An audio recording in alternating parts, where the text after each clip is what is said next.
Puji Tuhan, salam sejahtera dalam kasih Tuhan Yesus Kristus. Haleluya. Sekali lagi salam sejahtera dalam kasih Tuhan Yesus Kristus.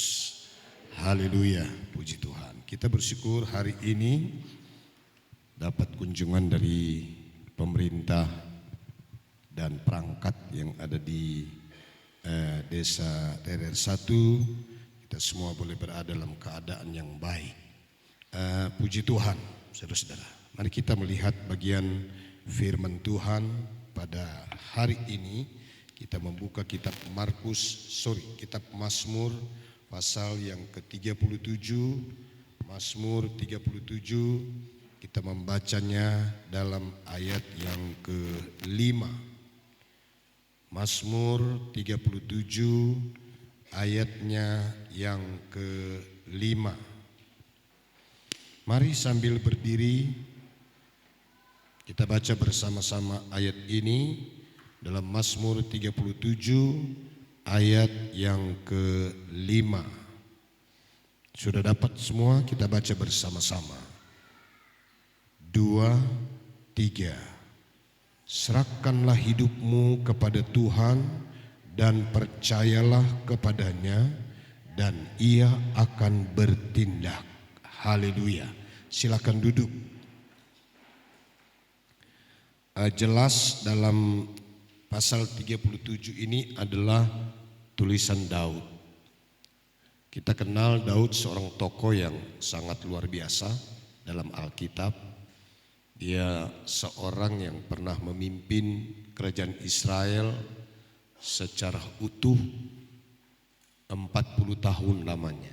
Kenapa saya katakan secara utuh? Karena sesudah anaknya Salomo, kerajaan itu pecah menjadi 2 kerajaan, yaitu kerajaan utara yang disebut sebagai kerajaan Israel dengan ibu kota Samaria, dan kerajaan selatan yang disebut sebagai kerajaan Yehuda dengan ibu kota Yerusalem. Nah, secara utuh dia menjadi raja selama 40 tahun, saudara-saudara. Pemerintah bangsa kita yang paling lama memimpin adalah Presiden kedua Republik Indonesia, Soeharto, dengan total kepemimpinan 32 tahun.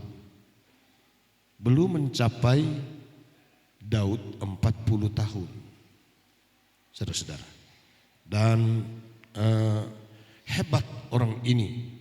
Kalau kita melihat biografinya, bahkan saudara-saudara, latar belakang kehidupan Daud ini, dia seorang yang memulai dari satu pekerjaan yang kecil, ya, menggembalakan 2-3 ekor kambing domba bapaknya. Dia memulai sebuah pengalaman di sini, dan dari pengalaman inilah kemudian Tuhan mengangkat dia. Alkitab tidak salah.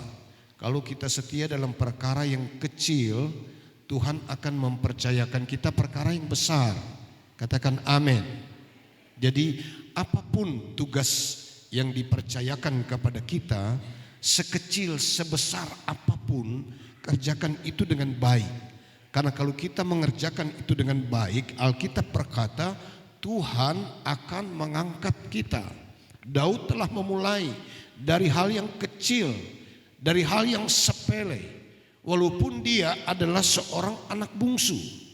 Biasa kalau anak bungsu di keluarga orang Minahasa disayang-sayang. Siapa yang anak bungsu di sini? Angkat tangan. Ya toh? Kebanyakan kalau anak bungsu kan disayang-sayang, ya. Begitu. Itu kebiasaan, ya, di daerah kita. Tapi ini anak bungsu yang kemudian menjadi penggembala ternak bapaknya. Tidak disebutkan saudara-saudaranya yang lain, saudara-saudara. Nah, menarik sekali ini Mazmur 37 ini bukan doa, bukan pujian, tapi ini adalah nyanyian pengajaran. Nyanyian pengajaran. Daud memberikan ini sebagai sebuah nyanyian yang bersifat pengajaran. Dia mengajar berdasarkan apa yang dia alami, pengalaman-pengalaman hidupnya. Dia bawa dalam sebuah ajaran. Saudara-saudara, ya, kami diajar waktu mengikuti pendidikan untuk menjadi seorang pendeta. DP pelajaran begini: khotbahkan apa yang engkau lakukan dan lakukan apa yang kau khotbahkan.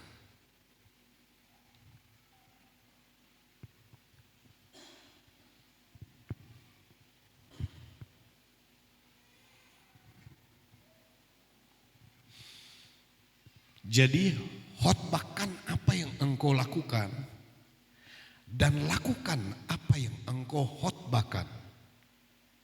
Itu yang diajarkan kepada kami. Ya. Jadi kita nih mau khotbah di sini kalau apa yang kita nih tahu. Apa artinya, saudara-saudara? Saya mau ingin korelasikan dengan pribadi seorang Daud. Dia menulis ini dalam bentuk pengajaran. Karena dia melakukan, dia mengalami. Daud, saudara-saudara. Jadi saya belajar ini. Khotbahkan apa yang kau lakukan dan lakukan apa yang kau khotbahkan. Contoh, kalau kita mau khotbah kasih ambaya seto senyupi kumawaya bagaimana ini? Iya toh? Semua orang tak so marah, so baku benci, so baku feyem dengan kita. Kita so musuhi semua orang. Kok kita berdiri mau bicara soal kasih? Tak cocok, saudara-saudara. Kira-kira seperti itu. Daud ingin mengungkapkan ini. Kenapa dia berani menulis? Bahkan ini dijadikan satu nyanyian Daud. Dan dia mengatakan bahwa serahkanlah hidupmu kepada Tuhan. Dan percayalah kepadanya, maka Tuhan akan bertindak. Ayat ini ditulis dalam firman Tuhan begini. Roma pasal yang ke-8. Ayat 28.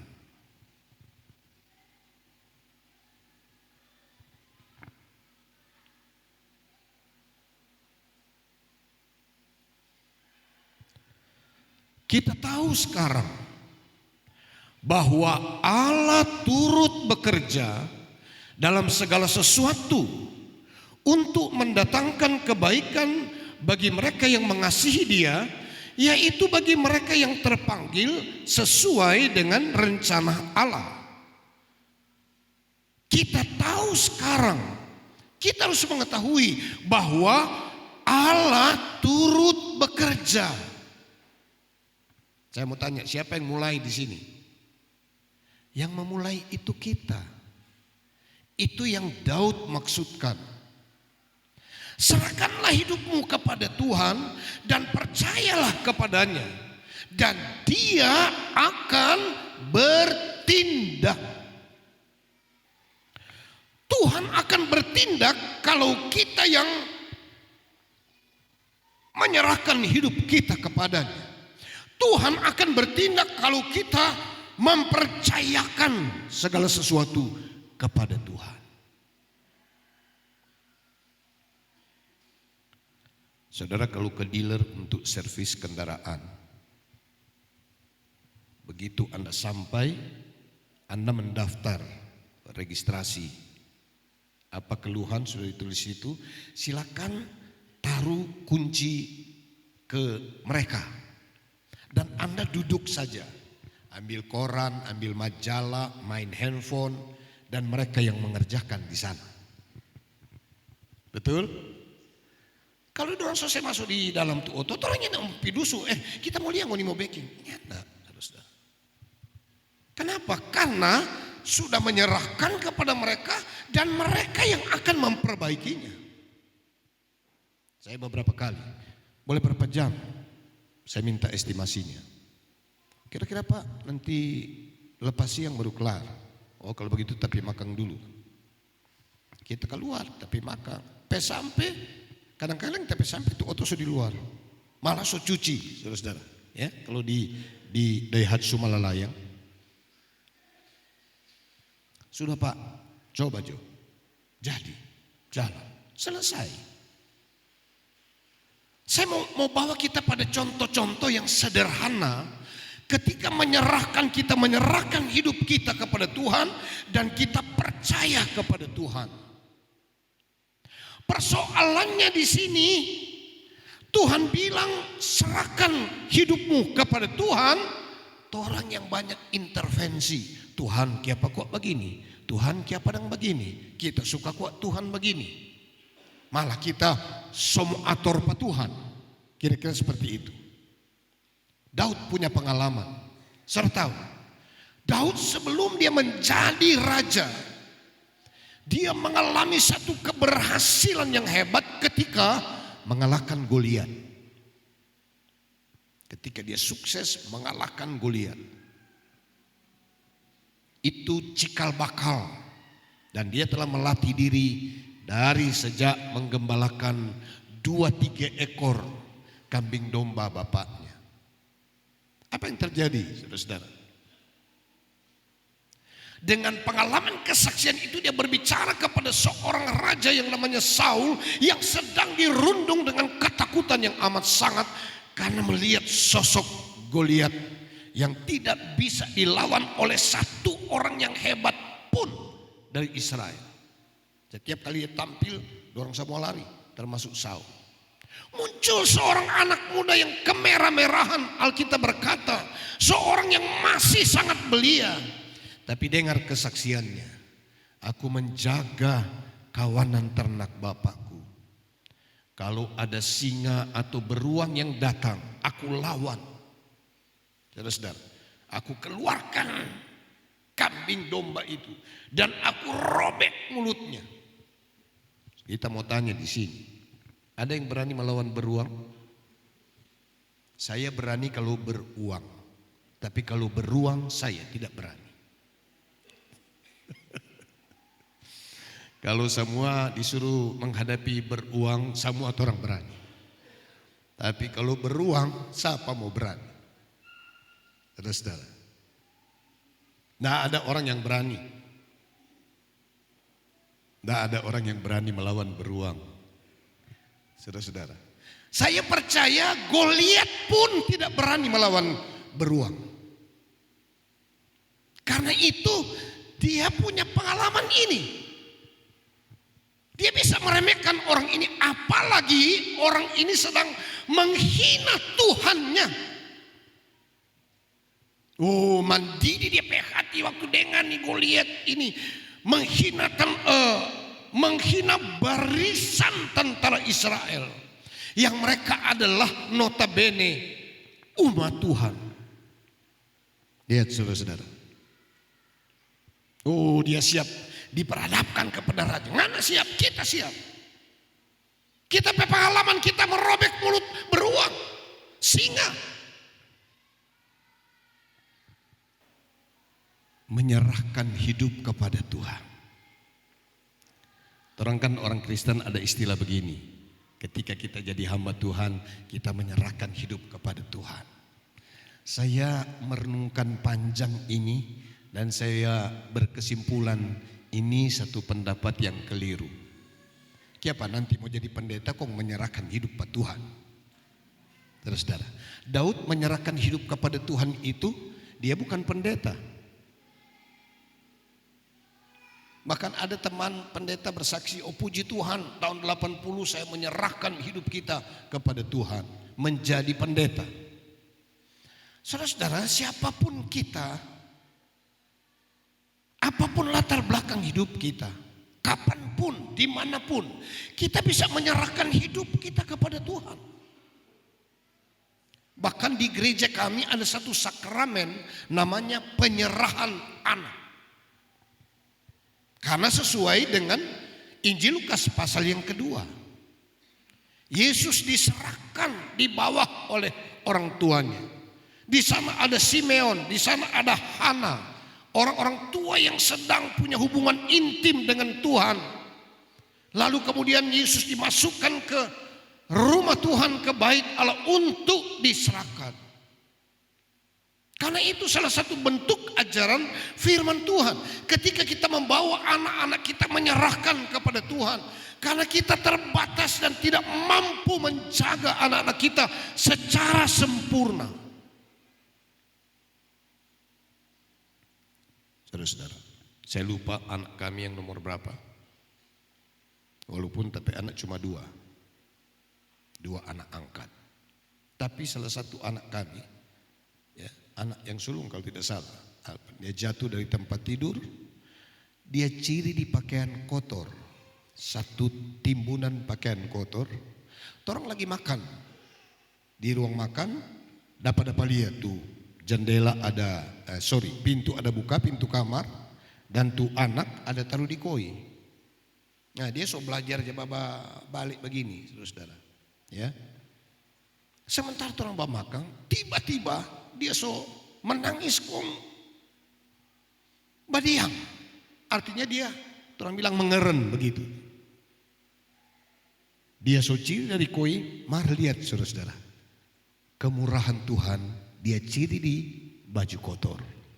Jadi timbunan baju kotor. Orang terbatas untuk menjaga.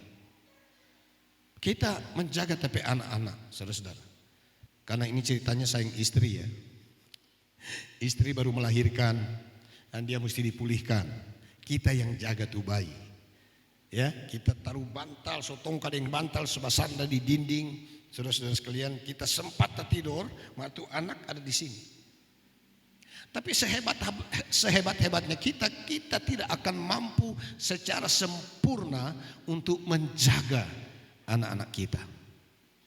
Saudara-saudara, berapa hari yang lalu, tapi cucu pertama ini pulang dari sekolah, ini 2 buku-buku saudara-saudara, malele deng darah. Karena rupanya dong baku-baku dusu bermain, kok dia jatuh di sekolah. Jadi sampai sekarang masih ada DP, luka belum baik, baru kaki sebelah. Orang tidak mampu karena kalau orang ada di Manado, orang pe anak ada di Rerer, apalagi saudara-saudara, orang sama sekali tidak mampu. Makanya kita perlu menyerahkan kepada Tuhan semua. Kehidupan kita, kehidupan keluarga kita, kehidupan anak-anak kita, cucu-cucu kita. Kami suami istri berkewajiban mendoakan anak cucu kami, mendoakan keluarga kami, saudara-saudara, ya, supaya kami dalam penjagaan Tuhan. Jangankan anak-anak, orang sendiri kadang tidak bisa menjaga orang pediri. Masalah kesehatan misalnya, orang tidak bisa kontrol apa yang orang mau makan. Apalagi kalau so lapar, kok ada makanan, saudara-saudara. Waduh, maunya memang. Saya cerita berapa tahun yang lalu, tahun 2000 itu, selesai saya mengikuti Mubes di Jakarta, saya diajak teman saya menuju ke perbatasan Sumatera Utara dan Riau daratan. Itu namanya ada satu kota kecil namanya Bagan Batu. Di Bagan Batu itu saya melayani hari Minggu seperti ini dan saya bersaksi. Saya bilang berapa hari yang lalu saya ulang tahun. Saya bersyukur karena saya ulang tahun di Bagan Batu. Tiba-tiba ada satu jemaat selesai ibadah, dia bilang begini, Pak, nanti jam 5 saya jemput ya, Bapak dan pendeta gembala di sini dan pokoknya seisi pastori ini. Kami ada 7 orang waktu itu. Nanti saya jemput ya, jam 5 kita akan makan Pak. Ternyata Bapak ulang tahun di sini. Waduh, saudara-saudara ya. Ada juga yang terbeban merayakan tapi ulang tahun walaupun baru kali itu kenal. Dia seorang pengusaha kelapa sawit. Dibawalah kami makan.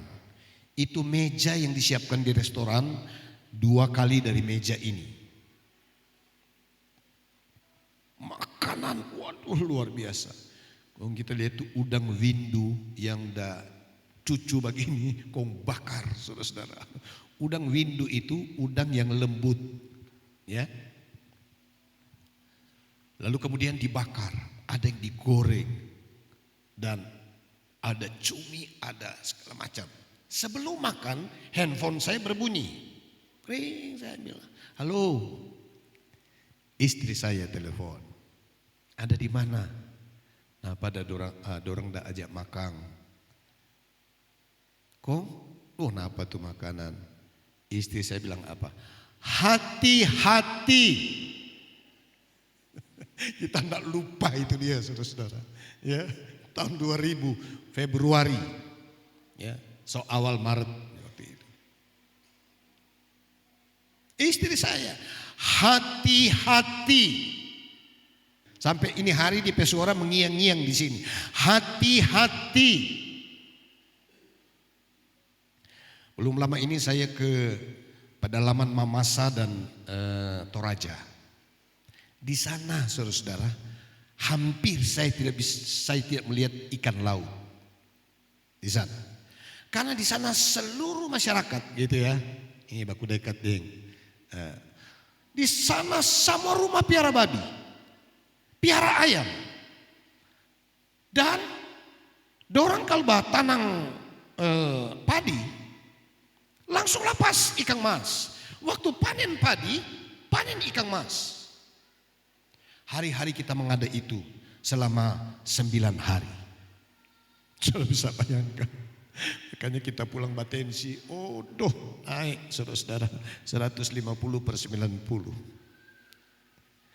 Mau menghindar bagaimana? Cuma itu. Ya. Apalagi Toraja, sambutan paling utama menyambut tamu kopi. Jadi kalau tuh orang bertamu di 5 rumah, 5 gelas kopi.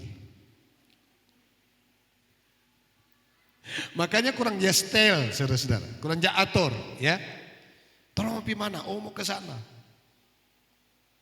Tuan rumah yang sambut orang ketua tim di sana. Sedikit dia datang. Pak Feki, minum kopi? Karena memang kopi paling luar biasa di sana. Sekarang kopi terbaik seluruh dunia ada di Mamasa. Baru-baru lomba yang dilaksanakan di Bali, kopi Mamasa itu yang memenangkan lomba ini di Bali untuk seluruh dunia. Saudara-saudara.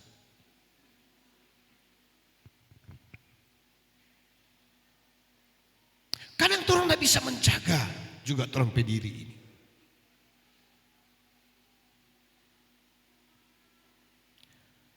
Tadi malam kami KKR di Benteng Moraya. Penginjil jalanan.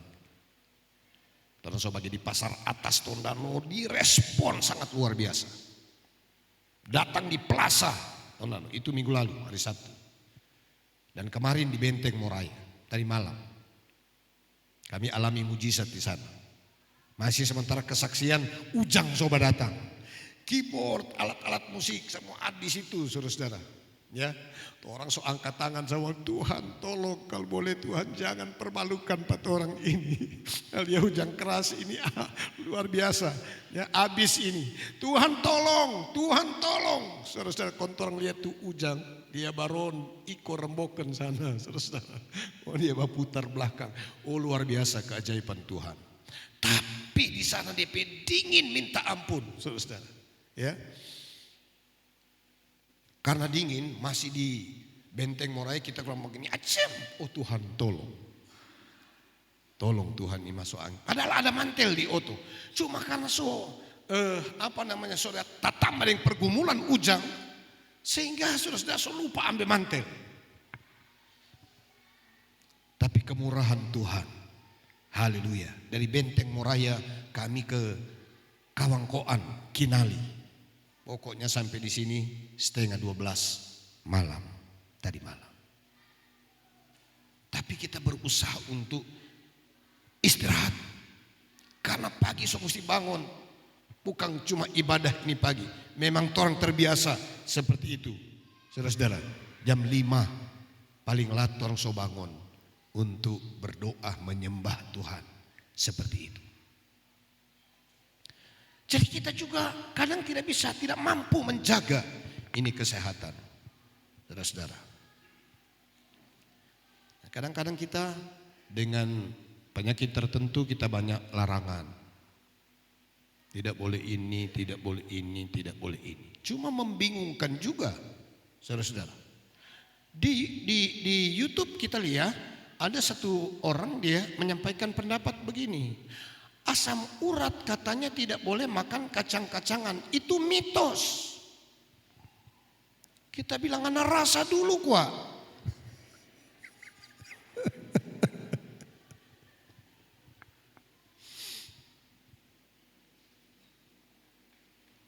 Siapa tuh udah tulis ini di Alkitab kata.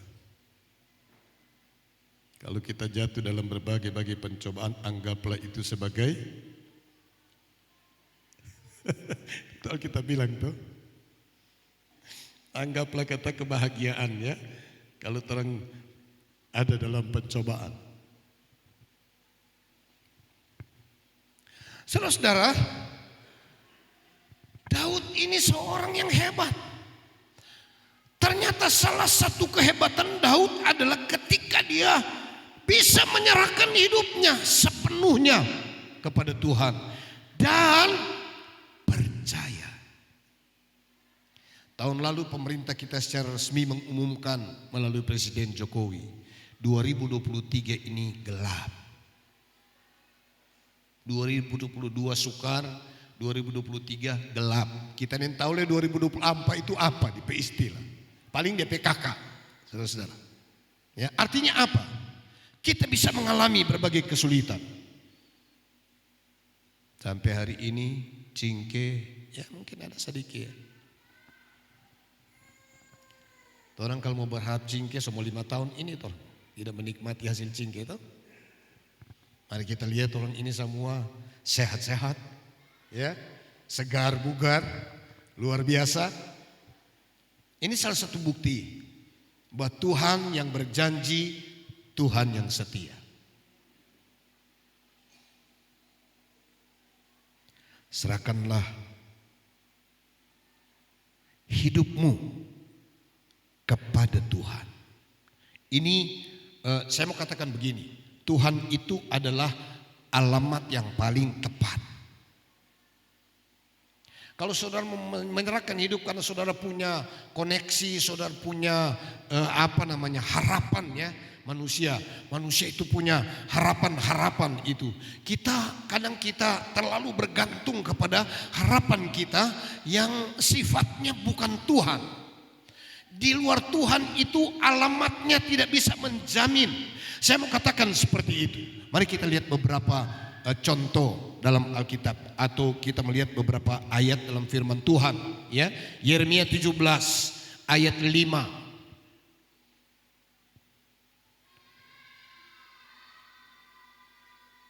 Beginilah firman Tuhan, terkutuklah orang yang mengandalkan manusia, yang mengandalkan kekuatannya sendiri, dan yang hatinya menjauh daripada Tuhan.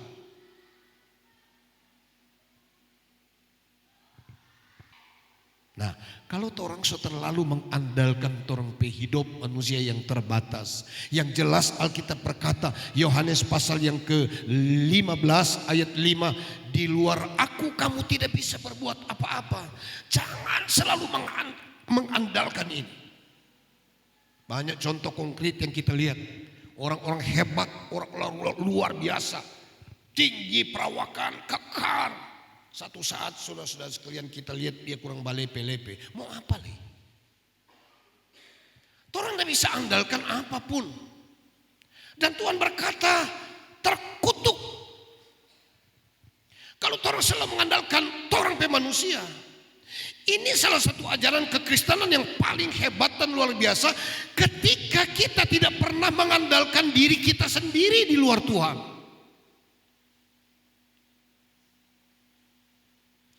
Tapi saudara, di ayat yang ke-7 dia bilang begini, ayat yang ke-7 ini jelas, ini firman Tuhan ini. Ayat yang ke-7 dalam Yeremia pasal yang ke-17.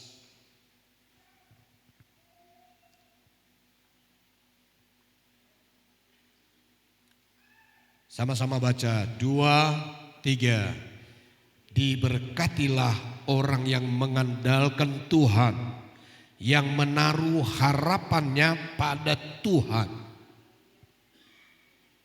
Diberkati orang yang mengandalkan Tuhan. Tahun 80 saya sekolah Alkitab.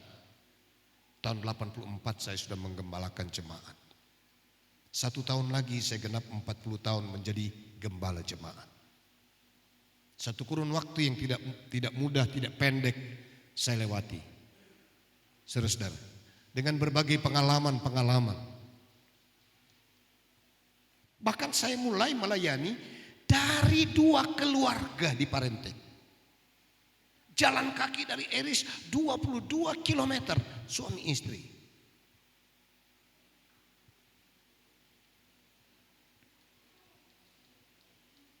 Khotbah pertama saya di sana. Bukan khotbah pertama. Satu waktu saya khotbah, ini kesaksian saya. Kita sewa motor 2.500, bayar bensin, sewa motor 5.000, bayar bensin 2.500. Kolekte 2 gobang begini, 50 dan 25. Tahun 84. Mau hidup bagaimana?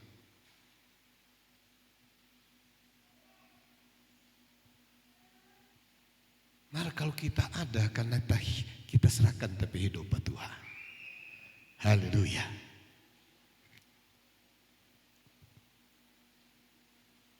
Ketua umum kami bilang begini, melayani dengan 3 O. Otak, otot, dan ongkos. Orang Minsel bilang, ketum tambah 1 O. Apa itu? Orke.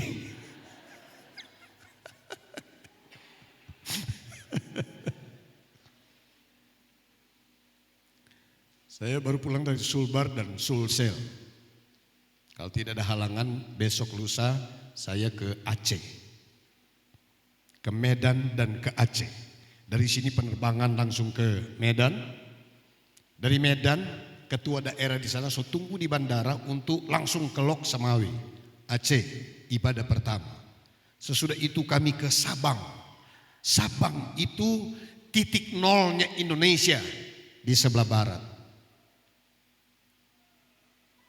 Melayani dengan 3 O. Tambah 1, ampa O. Orke.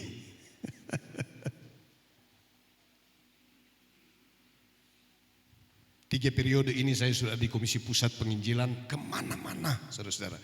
Tapi kalau masih ada sampai hari ini, cuma karena Tuhan baik. Amin. Jemaat juga mendukung saya, mendukung dalam doa, mendukung dalam doi, mendukung dalam banyak hal, saudara-saudara.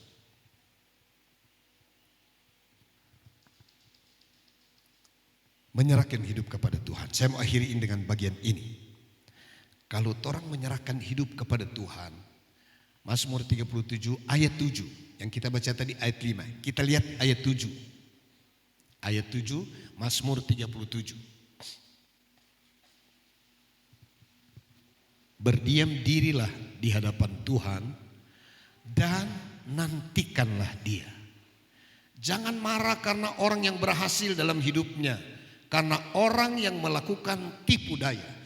Ini persoalan pergumulan yang paling banyak kita temui dalam keseharian kita sebagai manusia yang hidup di dunia.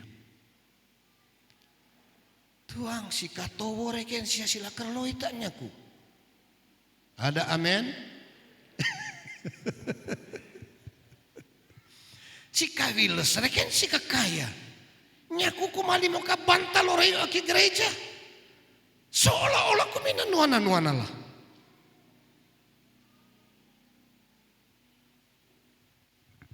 Deh betul rekem patutuan. Si mina ngongo lah susurna do. Si kasaloid. Kadang orang ini muncul orang pe iri hati melihat. Nah, ada banyak ayat di pasal 37 nanti Bapak Ibu bisa lihat di sana. Jangan iri hati kepada orang yang berhasil. Itu salah satu ayat yang ada di pasal 37. Termasuk ini. Jangan marah karena orang yang berhasil dalam hidupnya, karena orang yang melakukan tipu daya. Tapi yang paling luar biasa, Daud punya sikap ini ketika dia menyerahkan hidup kepada Tuhan dan percaya kepada Tuhan. Dia menyampaikan selanjutnya, berdiam dirilah di hadapan Tuhan. Boleh? Kira-kira koi pasusui neto lewo. Komana Stella? Orang cerita kita yang tidak baik. Anda diam? Oh, belum tentu. Apalagi kalau orang sebagai begini. Kita tahu kok siapa dia. Dia yang tahu siapa ini. Wah, soal lain ini dia. Sudah tahu, Daud hampir 40 tahun. Karena sesudah pemerintahan 2 tahunnya Saul, maka Daud mengalahkan Goliat. Mulai disitulah kebencian Saul terhadap Daud. Karena wanita-wanita Israel waktu pulang perang mereka menyambut dengan nyanyian ini. Saul mengalahkan beribu-ribu, tapi Daud mengalahkan berlaksa-laksa. Dengar baik-baik, torang pe keberhasilan diincar oleh banyak orang yang juga tidak baik hatinya. Hebat kalau orang sukses, tapi hati-hati. Makanya Daud, saudara-saudara, dia berdiam. Kami barusan fellowship gembala-gembala, ada teman berkhotbah, ya, dia kasih itu judul pemimpin yang berjiwa besar. Kalau dia ambil itu kitab 1 Samuel tentang bagaimana Daud memotong ujung jubah dari Saul. Maaf bicara, waktu Saul ini sedang mengejar-ngejar Daud, Daud coba sembunyi di gua. Nah, di gua itu pada saat sampai di situ Daud bilang begini, minta izin kita mau pergi di gua, kita mau buang hajat. Ya, maksudnya dia mau ke toilet, kira-kira kalau bahasa sekarang. Nah, waktu dia sementara di gua itu, sementara buang hajat, Daud ada di situ dan rombongannya. Waktu itu belum ada senter, belum ada HP itu, apalagi HP masih jauh sekali. Tadi tahu penerangan apa yang orang pakai. Sampai Daud so potong tuh ujung baju dari Saul, dan yang tahu. 12 poin kita petamang dah khotbah tentang bagaimana seorang pemimpin yang berjiwa besar. Itu cuma diambil dari tulisan itu. Saudara-saudara, waktu itu Daud tidak membalas kejahatan dengan kejahatan. Papa anak ini dia. Saul kan ini Daud pe papa mantu. Saudara bisa ikuti cerita itu, menarik sekali. Daud dia bersabar. Daud dia berdiam diri. Daud dia menantikan Tuhan.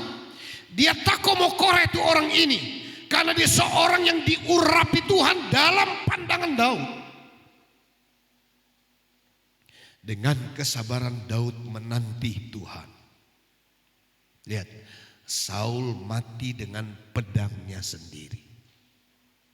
Yo, waktu sok kena panah di peperangan, dia panggil di panah buah, bunuh pak kita, jangan dong bunuh pak kita, jangan dong bermain akang pak kita. Terus dah, hanya dia ambil di pepeda, dia si rubuh di badan situ. Dia anak boleh begitu, ambil di pepeda, sama begitu begini, mati dengan pedang sendiri. Dengarkan baik-baik. Di saat itulah Tuhan mengangkat Daud. Walaupun dia sudah lama dilantik oleh Samuel, tapi belum bisa karena ini Saul masih ada terus mengejar dia, tidak ada kesempatan baginya. Tapi dia berdiam dan dia menantikan waktu Tuhan. Kalau kita menanti waktu Tuhan tepat pada waktunya, maka ini akan luar biasa. Daud hidup dalam kemenangan. Daud hidup dalam keberhasilan. Daud hidup menjadi dampak yang baik di tengah-tengah bangsa Israel. Dia membawa kejayaan Israel 40 tahun. Israel tidak ada lawan. Saudara-saudara, semua musuh takut menghadapi Daud. Kenapa? Karena dia menyerahkan hidup kepada alamat yang tepat, yaitu Tuhan. Saya percaya pengalaman Daud tidak berbeda dengan pengalaman kita. Kita sering mengalami masalah-masalah yang kompleks dalam kehidupan kita. Apakah itu masalah rumah tangga, masalah pekerjaan, masalah karir, masalah ekonomi, masalah berbagai masalah kita hadapi setiap hari. Kita tidak berbeda. Tapi satu hal, Daud mengajarkan dalam pengajaran di pasal 37, serahkan hidup kepada Tuhan. Kalau kita menyerahkan hidup kepada Tuhan, kita mampu bertahan walaupun kondisinya tidak memungkinkan. Banyak orang tidak bertahan. Makanya ada lagu ini keluar. Ku coba bertahan menghadapi dirimu. Begitu ya. Sudah bisa bertahan. Karena sudah bisa bertahan ya sambung. Pigi jodeng dia, pigi jodeng dia. Kita kok cuma jangan nguping-nguping kalau ada acara-acara tuh kan banyak penyanyi di RR ini. Ada dokumen tuh penyanyi kita dengar begini tengah malam.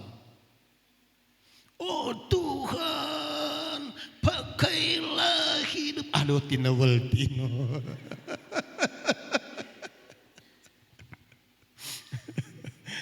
Haleluya. Apapun masalahmu, pergumulanmu, sekompleks apapun, bawa hidup pada Tuhan. Ini paling nomor satu. Serahkan hidup pada Tuhan. Percayalah kepada Tuhan. Berapa banyak kita yang percaya Tuhan atau lebih percaya kepada kemampuan kita sendiri. Saudara-saudara, banyak tokoh-tokoh Alkitab yang mengajarkan kita, termasuk dalam Amsal Sulaiman pasal yang ketiga menyebutkan tentang jangan orang berharap atau orang kemampuan sendiri, tapi percayalah kepada Tuhan.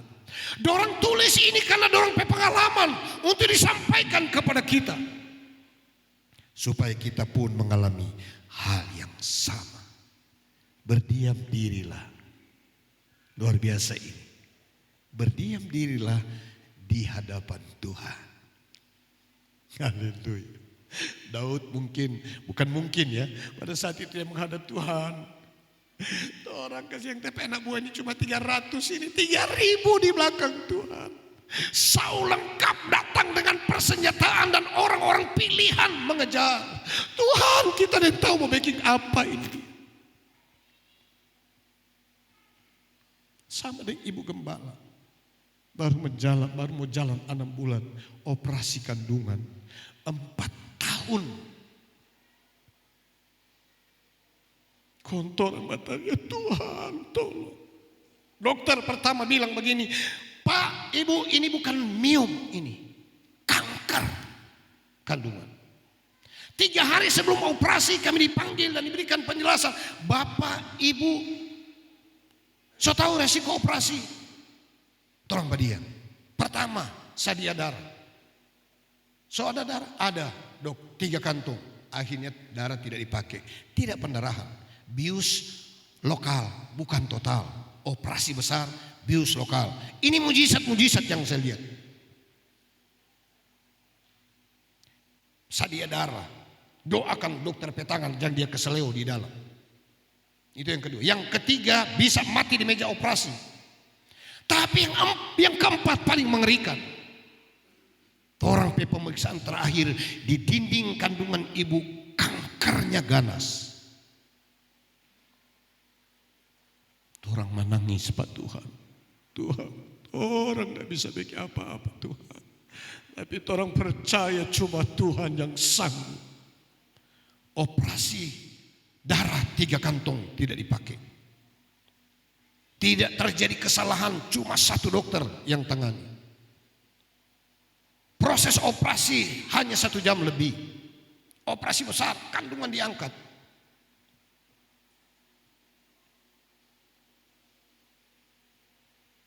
Ketiganya nak mati. Keempat dia ada.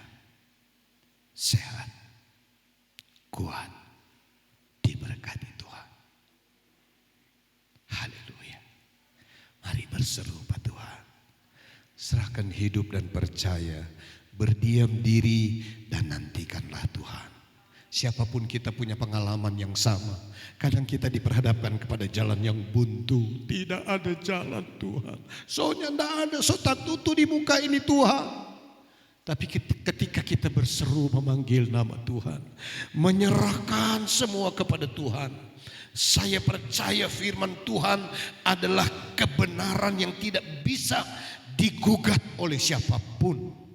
Daud punya pengalaman ini, kita juga punya pengalaman yang sama, bahkan mungkin lebih pengalaman kita dengan Daud.